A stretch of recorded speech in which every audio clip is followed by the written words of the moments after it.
తెగిపోయిన అందంనే ముడివేయాలి, అందాన్నే ముడివేయాలి.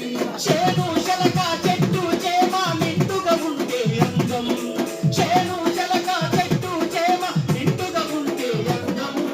మానవాళి పశుపక్షాదులు సకల జీవులను కాపాడుకోవాలి,